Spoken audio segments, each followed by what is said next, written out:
Hello, everybody, and welcome back to the Kayfabe Central Podcast and the first episode of the Kayfabe Recap. I am your host, Josh, as always. Once again, welcome to the first episode of the Kayfabe Recap. This was like something I decided to do very last minute. I think it was Thursday night. I just got a fire lit under my ass out of nowhere. And I was like, you know what? I need to be more consistent. I need to start putting out content a whole lot more if I really want to do something with this. So yeah, man, adding another podcast to the list. We got the Kayfabe recap where I preview everything upcoming in the week of professional wrestling, whether it be WWE, AEW, TNA, or the Ontario independent scene, or the independent scene in general, if there's something big happening within the independent wrestling scene. So we're going to be breaking all that down. We got some Monday Night Raw preview to get into. We got some NXT preview. Got some Dynamite stuff to get into. We're going to be talking about TNA once again as well. And then we're going to get into some stuff that's happening on SmackDown and some stuff that's happening in the Ontario independent wrestling scene this coming weekend or like next weekend and then the next couple months. So we're going to be breaking all of that down here. Before we get into that, though, make sure you guys do subscribe to the channel, hit the notification bell so you're up to date with all the videos, podcasts, and interviews that come to the channel. Subscribe to the Kayfabe Central Ko-Fi page as well. It's $5 minimum to subscribe to the exclusive wrestling content tier. So if that is something that interests you, then go ahead and check that out. I haven't been too consistent on there as either. As I've mentioned before, I have stuff planned for the Go-Fi page. I'm just mainly focused on the YouTube side of things and the TikTok and all that stuff as of right now. But don't worry, I haven't forgot about the Ko-Fi page. There will be content coming to the Ko-Fi page very soon. So just stay tuned for that. So if that's something that interests you, then go ahead and check that out. Make sure you guys check out the Kayfabe Central website as well. That's where I post all my written predictions, coverage posts, articles, all that good stuff is over there on the Kayfabe Central website. There's also a group and community section over there as well, where you guys can ask me wrestling related questions, whether it be my personal opinions or news related things that's going on anywhere in professional wrestling. Go ahead over there and you can ask me some questions. We also have a Discord server for Kayfabe Central. So if that is something that interests you and you're interested in building a community of people to talk about wrestling with, then go ahead and join the Discord server.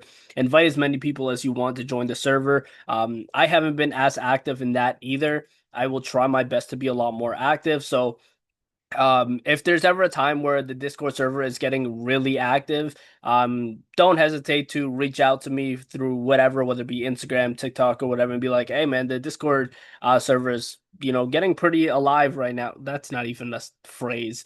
It's getting pretty live right now, so maybe you should, jump in and come check it out, come chat with some people. So you know what? If it starts getting live, then definitely I'll be a lot more active in there. But as of right now, it's not very active. So if that is something that interests you, then go ahead and join that up. What else do I have to self promo? I think that's everything. I think that's all the self promo out of the way. We're gonna jump straight into it. We're gonna start off with Monday Night Raw. So we have a few things announced for Monday Night Raw already so far. Let's jump into the match I'm most excited for, which is Gunther versus Javon Evans in the first round of the Last Time Is Now tournament. I'm really excited for this match, and for very obvious reasons. This is Javon Evans and Gunther. This is a big opportunity for Javon Evans. This is obviously Gunther's first match back since what was the last match he had? Um, Ever since he broke his nose, I can't remember who he fought in his last match for some reason. Was it Jay Us? No, I'm an idiot. It was CM Punk at SummerSlam. Um, when he lost the World Heavyweight Championship to Gunther at to CM Punk at SummerSlam, and then obviously that led to the cash in by Seth Rollins, the ruse of the century. So that was the last time we saw him. So Gunther is back. I am very glad that they didn't have him as one of the mystery opponents because I mentioned this on the headlines yesterday. If you're going to do these mystery opponents, don't have them be somebody on the roster. I feel like that's very underwhelming. Like I'm happy it was Zack Ryder on SmackDown against LA Knight because he's not a part of the roster. This coming Monday night on Raw, tomorrow night on Raw, I should say. Um, the other match that I'm going to get into with Solo Sikoa facing a mystery opponent, I brought up that it could be Jacob Fatu, but even that, as much as I love Jacob Fatu, is a little bit underwhelming because what's the point in doing these mystery opponents if it's going to be somebody on the roster? It doesn't make a whole lot of sense to me. Um, but yeah, I'm excited for Gunther and Javon Evans. And, a tad bit excited to see who the mystery opponent is for Solo Sikoa. But as Lolly mentioned on the Headlines podcast yesterday, it's really hard to get behind this tournament and be invested in it because I think we all know how this is going to end. It's going to end with Gunther winning this entire tournament. And it's just very predictable, and it's a good possibility that they just swerve us a little bit and LA Knight wins the tournament or something like that. Based off the promos, by the way, that I've seen from LA Knight after he defeated Zack Ryder, I'm getting the inclination that he is going to be in the finals against Gunther. We obviously we don't know what the bracket looks like. He could be facing Gunther in the next round after he beats Javon Evans. But I'm getting the inclination that we might be getting a Gunther versus LA Knight final because they've really been pushing this narrative with LA Knight where it's like, if John Cena is the greatest of all time, what does that make me if I beat him? Right? They have LA Knight saying that a lot. Obviously, they had him say that on commercial during an interview, and then he posted on his Instagram. I believe it was today. Recently, he posted on his Instagram after he beat Zack Ryder, reiterating the same points. So that could be a potentially interesting matchup, LA Knight and Gunther. Um, two different styles there, but I see them going that route.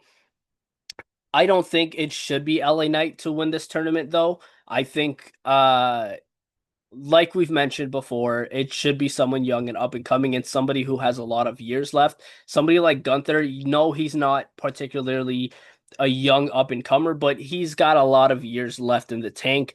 And I think somebody like Gunther can benefit from a gimmick where he retires these legends and he becomes a new legend killer. We already had him retire Goldberg, and he could retire John Cena. Then he could face Brock Lesnar at WrestleMania and beat him. And then maybe eventually he goes one-on-one with Randy Orton again and retires Randy Orton. I think if you give Gunther that, man, he is set for years and years to come, and he has the potential to be one of the greatest after he hangs those boots up.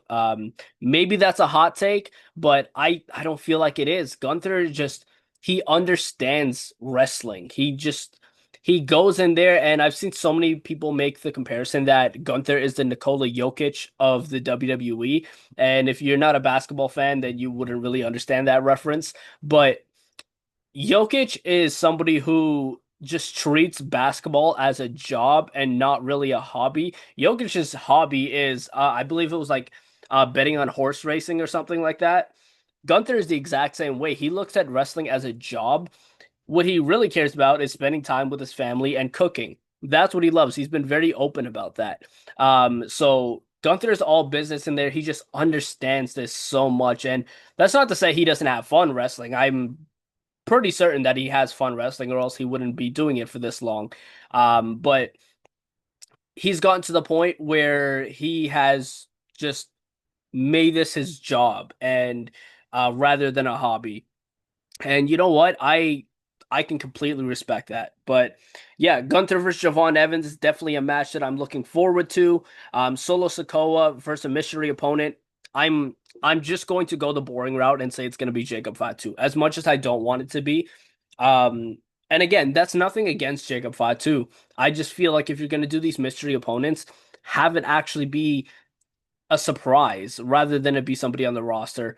Um, Depending on who is the mystery opponent, I don't know if Solo Sikoa wins or loses that match. If it's Jacob Fatu, I can see Solo losing.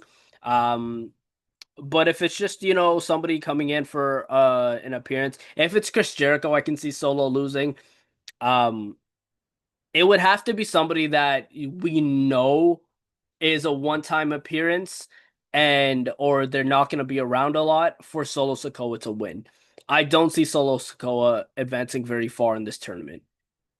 Um, John Cena himself is going to be on Monday Night Raw tomorrow night. He's obviously the new Intercontinental Champion. He's going to be addressing that. I did read a report and I can't remember who reported it, so I apologize. But if anybody does know who reported it, let me know in the comments.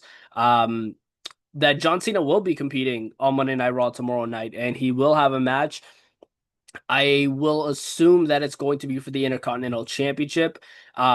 Maybe he does a Intercontinental Championship Open Challenge. Maybe it's accepted by Dominic Mysterio. Maybe Dominic Mysterio just wins the title back there. Um, I think that's a very good possibility. Maybe somebody else accepts it. Um, I think it would be a very interesting aspect now that I just thought about it. If John Cena does the Open Challenge, um, or maybe he does, maybe he just cuts a promo, but Finn Balor interrupts and challenges John Cena for the Intercontinental Championship. It would be even more interesting if Finn Balor beat John Cena for the Intercontinental Championship.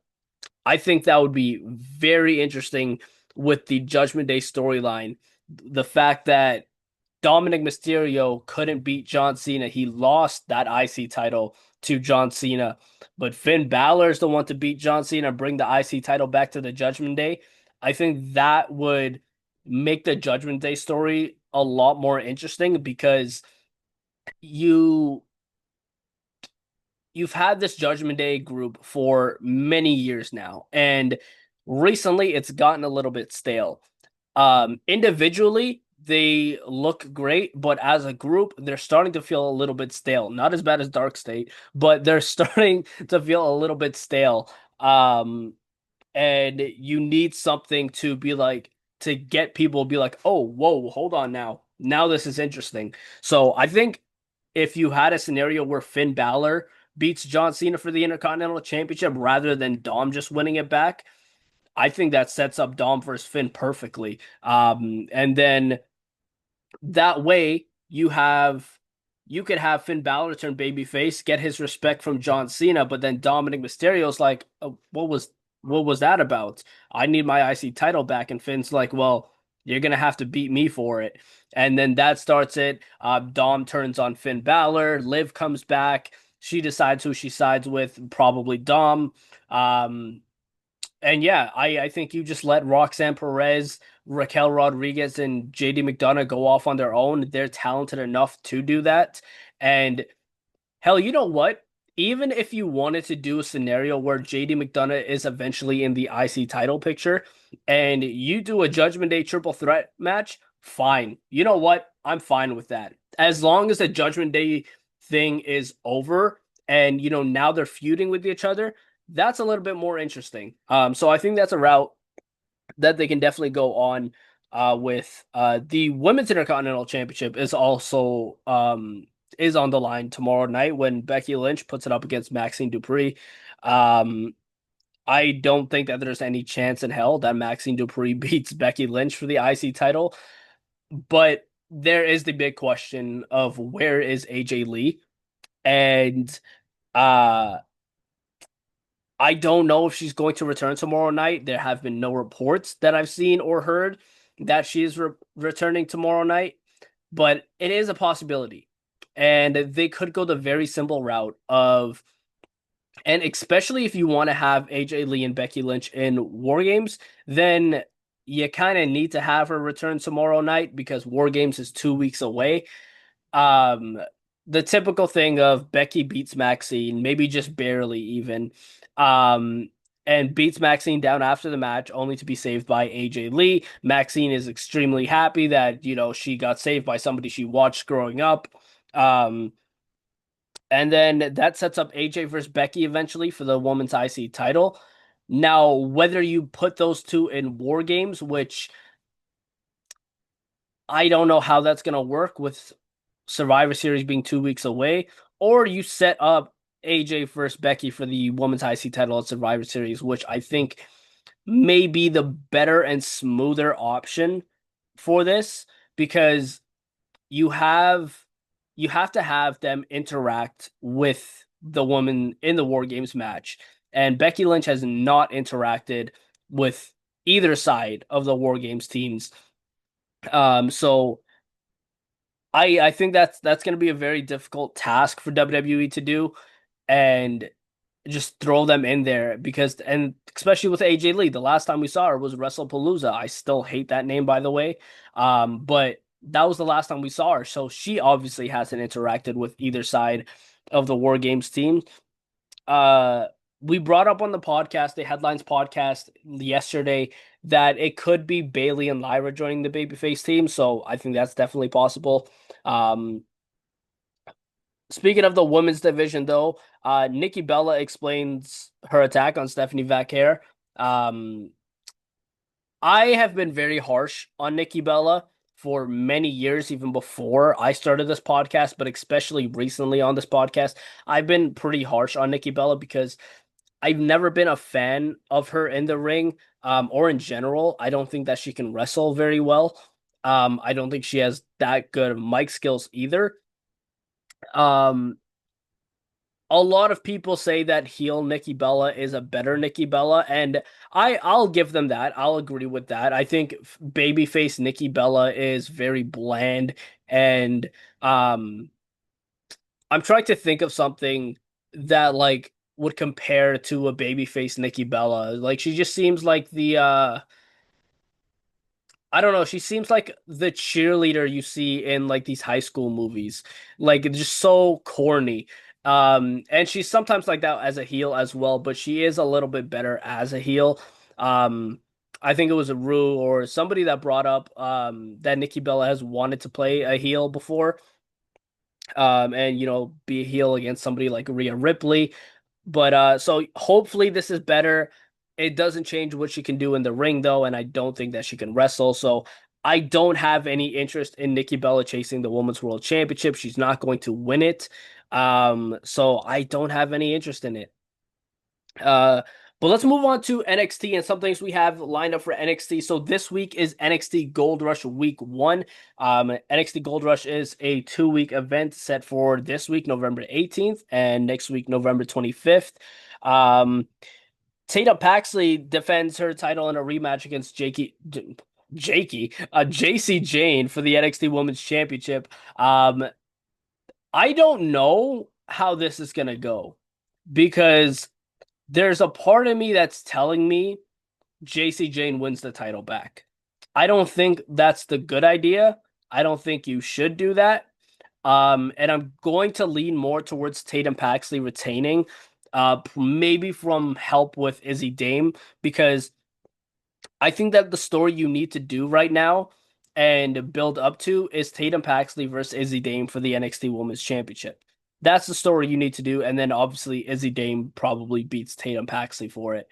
Um, but I have been wrong with my predictions all year for this NXT Women's title. I have barely gotten anything correct when it comes to this title. So you know what? I don't even know anymore, man. I really don't. Um, but I've said it before, if it's unpredictable, that's a good thing. If I can predict it every single time, that's not a good thing. Um, so the fact that they've, kept us on our toes this entire year with the NXT Women's title, I will give them credit for that. Um, Blake Monroe takes on Sol Ruka for the NXT Women's North American Championship. Technically a rematch, not a rematch, because Blake Monroe obviously didn't beat Sol Ruka for the Women's North American Championship. She beat Zarya, who replaced Sol Ruka for an injury. I don't understand this at all because where did you plan to go with this injury angle? Because I still don't feel like this was a real injury. I don't feel like it was. I don't believe Sol Ruka. So I don't know if they had something planned for this injury angle and they just didn't follow up on it, or if maybe, she had a very minor injury and she couldn't compete for a couple weeks. So they're like, okay, we're gonna have you in the loop still. Um, and then eventually you'll get your rematch. I don't like this Blake Monroe thing with her split personality.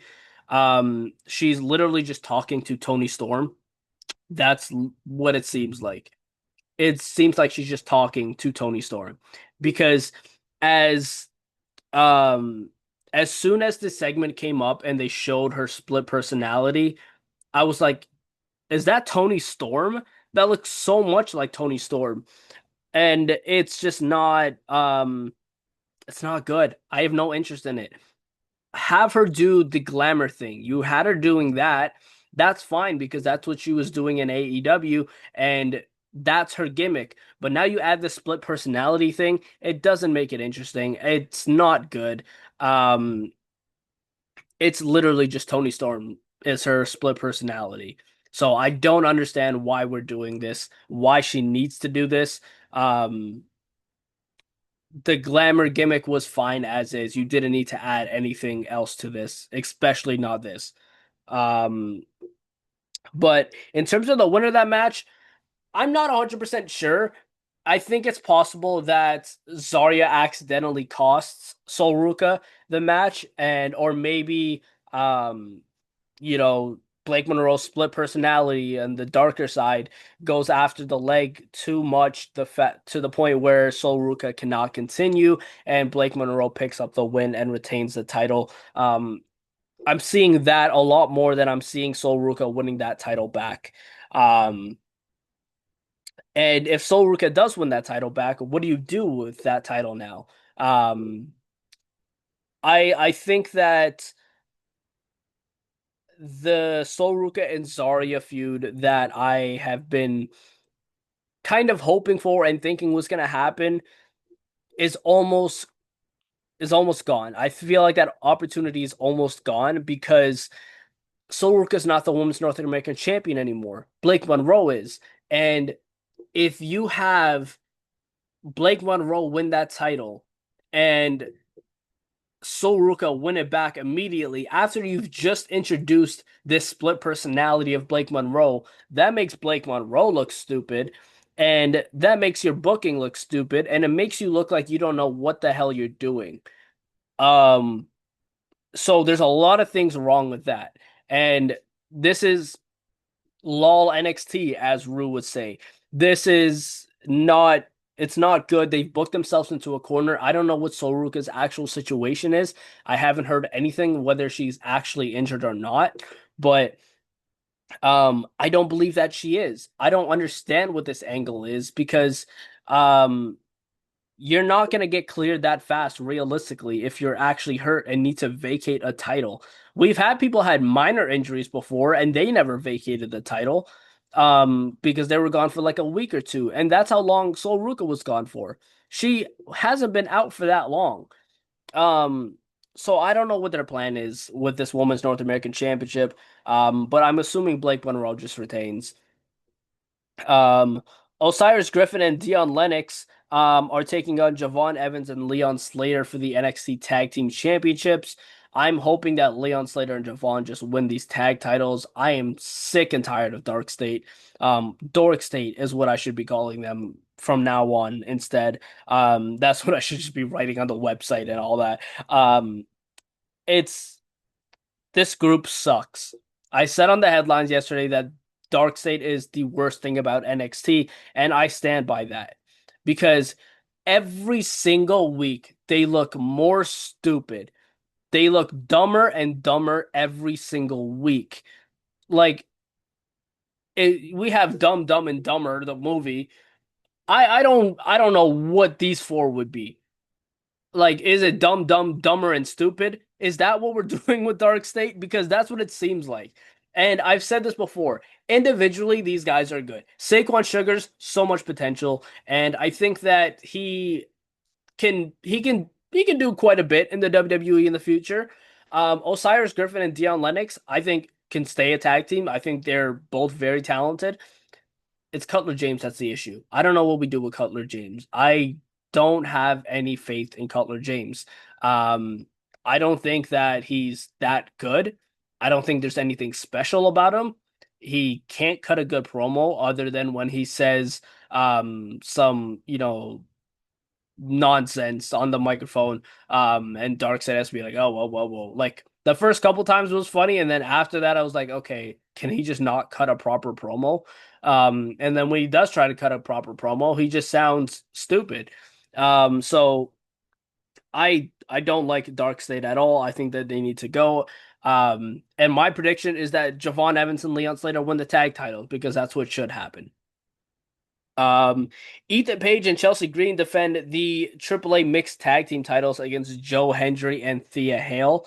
Um, it wouldn't make sense for Joe Hendry and Thea Hale to win these tag titles. Obviously, we talked about Joe Hendry yesterday on the headlines where I mentioned I don't know how long this say his name gimmick is going to last because Rue gave it about a year at most because man, it's going to get played out eventually.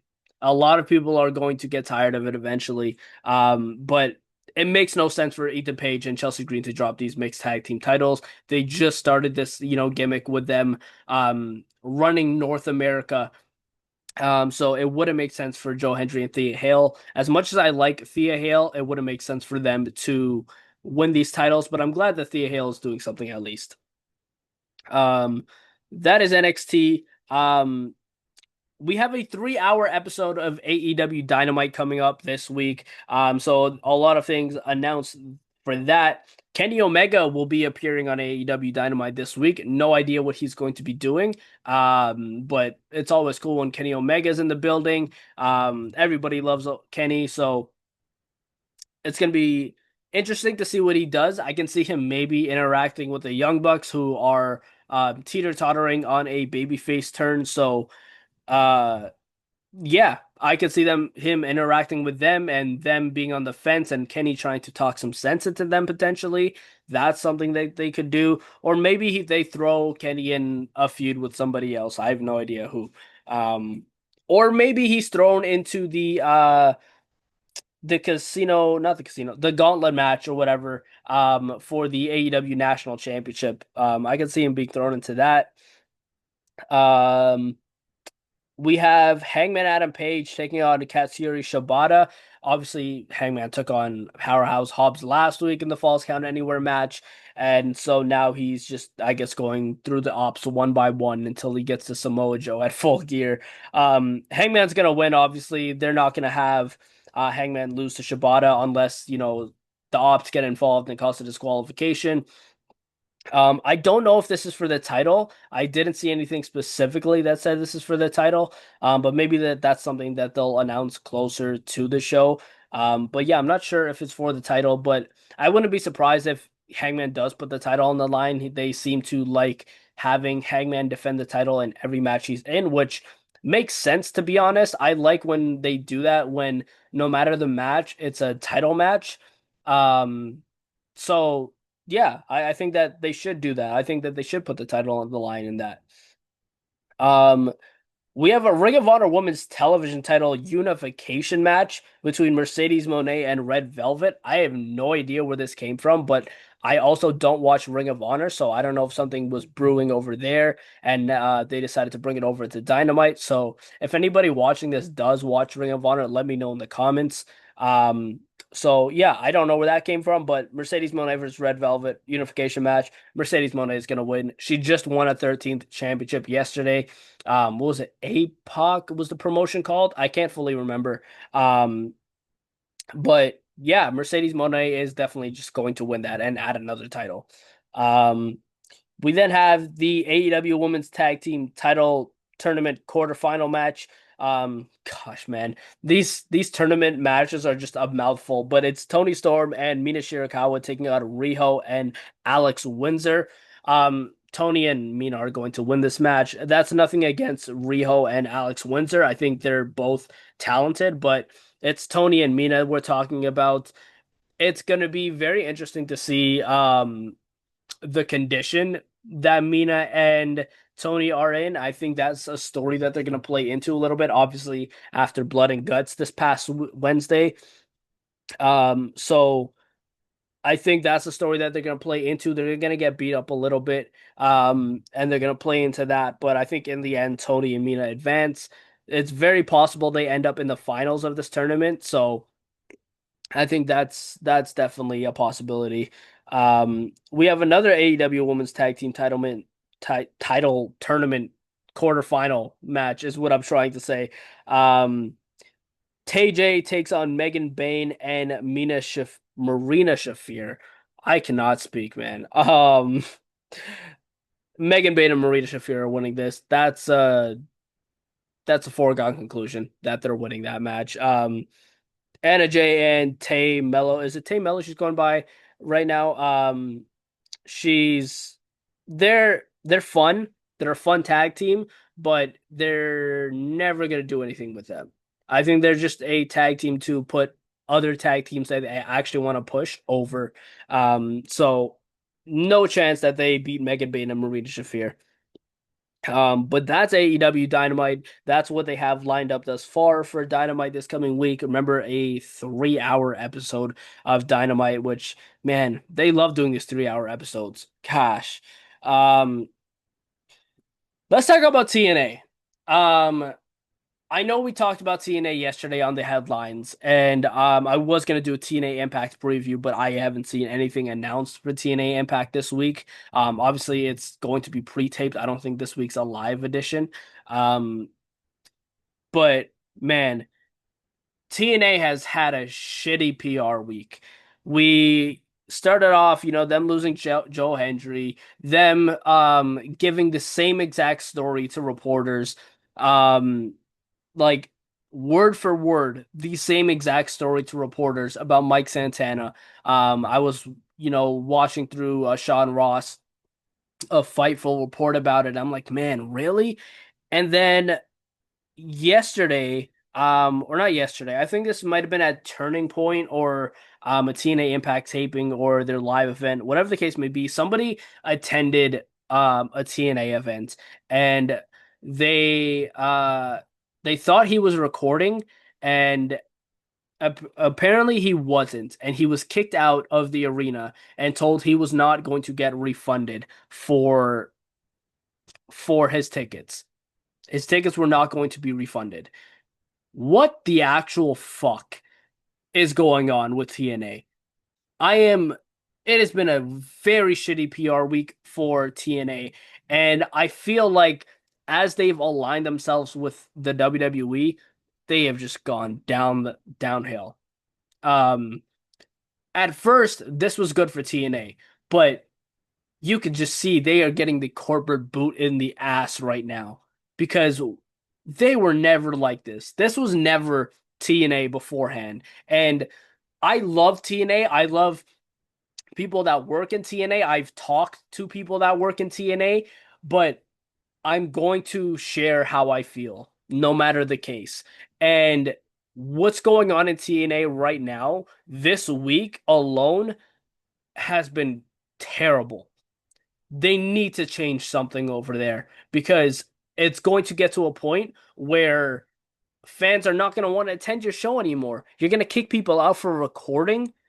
Like, there's times where people will go to a wrestling show and that is the first time they have ever been to a wrestling show. They are experiencing it for the first time. They want to capture the moment. And you're going to kick them out for that? According to the guy, he wasn't even recording. But are you that scared of media to um to kick people out for recording? Is that what the issue is here?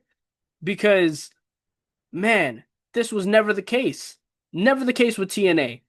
Um man, TNA looks like it's going in the gutter if they continue on this route. They're going to go down the same path as the WWE if they continue down this route.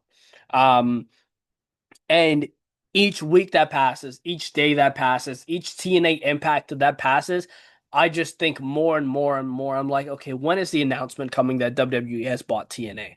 When is that announcement coming? Because it's very evident that that may be the case. And it's very evident that a lot of people within TNA, if WWE does buy TNA, are going to lose their jobs. There's a lot of people I can think of off the top of my head that I'm not going to say on here because I will never advocate for anybody to lose their jobs ever. But there's a lot of people that come to mind. And I'm like, man, if WWE takes over, these people are gone. Um, it's ridiculous. Um, but that's my little rant about TNA. They need to step up their game.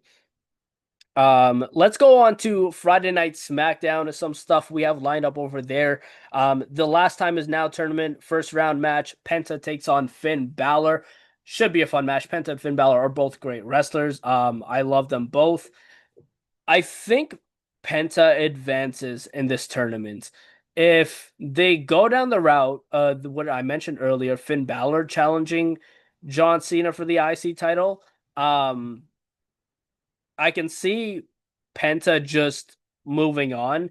And now that I'm thinking about it a little bit, Raw is obviously before SmackDown. Maybe they won't go down the Finn Balor route. I think that was just a little bit of fantasy booking. Either way, I see Penta advancing in this tournament. I don't see Finn Balor winning because when does Finn Balor win nowadays? What other than a tag team match? So Penta's definitely going to advance there, but should still be a fun match. We have another last time is now tournament first round match. Bronson Reed takes on Carmelo Hayes. Um, I don't know if this is the first time encounter. I can't remember if they have encountered in NXT, but I know on the main roster this is the first time encounter. So this should be fun. I like both of these guys. Both of these guys are very talented. Bronson Reed has improved a lot, especially since joining with the Vision. I think that Bronson Reed picks up the win, though. I think you have him coming off of a win over Roman Reigns. You have him have the momentum of the Vision. It doesn't really make sense for him to lose to Carmelo Hayes as much as I'd love to see Carmelo advance in this tournament and get as much shine as he can because, man, I love Carmelo Hayes. I think he's so good. I think he can be a world champion in the WWE in the future. But in this case, I see Bronson Reed beating him and advancing in the tournament and just being a force in that tournament. Um, DIY takes on Fraxium. Um, Now this is a match where it's like, okay, we've seen this before. We know it's going to be a good match, but we've seen this before. We've seen how this plays out before. It's not that interesting. As good as these two teams are, and I know a lot of people will be like, "Oh man, just enjoy good wrestling, man. It's DIY and Fraxium. Just enjoy the good wrestling." But like we've seen it so many times, and if you've listened to the podcast long enough, you know I hate repeated shit. Um, you have so many options on this SmackDown tag team roster. Why do we have to keep repeating the same matches? I don't understand that. Why can't we split? Why can't Monday Night Raw have some of these tag teams? And why can't some of these Monday Night Raw tag teams go over to SmackDown? Why can't we mix things up? Why can't we have a draft? I don't understand why they're so against doing a draft and just having people just show up randomly on another show and that's how they're on another show. Just do a draft or even a superstar shakeup, which is technically still a draft, I know, but man, just like move some people and interchange things around, but clearly, they don't want to do that. I think they need a draft. I think you need to switch things up a whole lot. You've had the same rosters for over a year now. We need a change. So yeah, as good as DIY and Fraxium both are, we've seen this already. It's gonna be a good match, but it's not all that interesting.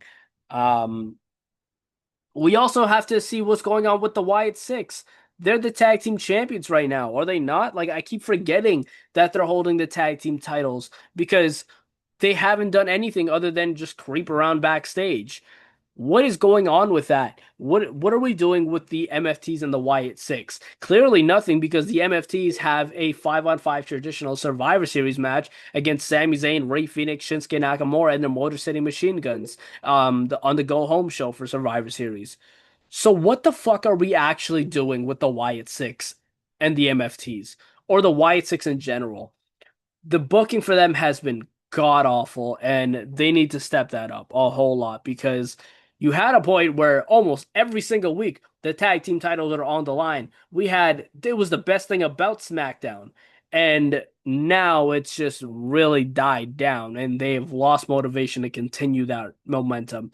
Um, Obviously, we're probably going to have another Ilya Dragunov United States Championship Open Challenge as well. So look forward to that. That's been the best part of SmackDown these past few weeks. Um, but yeah, that's the WWE side of things. Let's move on to some Ontario independent wrestling. So I posted on my Instagram that Norfolk County Championship Wrestling is running a show on February 22nd, 2026.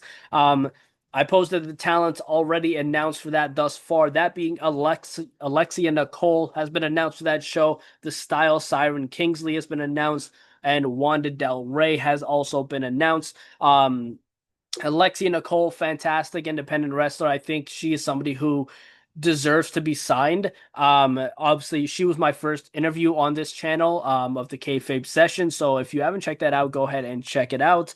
The Style Siren Kingsley is somebody I am not yet fully familiar with. I've seen a couple of her things, and from what I've seen, she is talented and she can go in that ring. So, yeah, I'm very excited to see more of her stuff. Wanda Del Rey is somebody I have been on the same show of when I was actively wrestling, so I know that she can wrestle. I know that she can go in the ring. It's just a matter of the exposure that she needs, I feel. And yeah, she just needs to get out there a lot more. But Wanda Del Rey is definitely somebody to keep an eye on because she can definitely go. I feel like she's a quiet, talented individual, like a very slept on individual is what I'm trying to say in Ontario wrestling. So she's definitely someone to keep an eye on. And so that's Norfolk County Championship Wrestling, the talent announced thus far. Um, we had a huge announcement from Battle Arts Academy that um, Pro Wrestling Revolver will be taking on Battle Arts Academy on November 23rd, next Sunday, where we will see talent like, BDE was on the poster, Santino Marella, the owner of Battle Arts Academy, Sammy Callahan could be there as well. He was on the poster as well.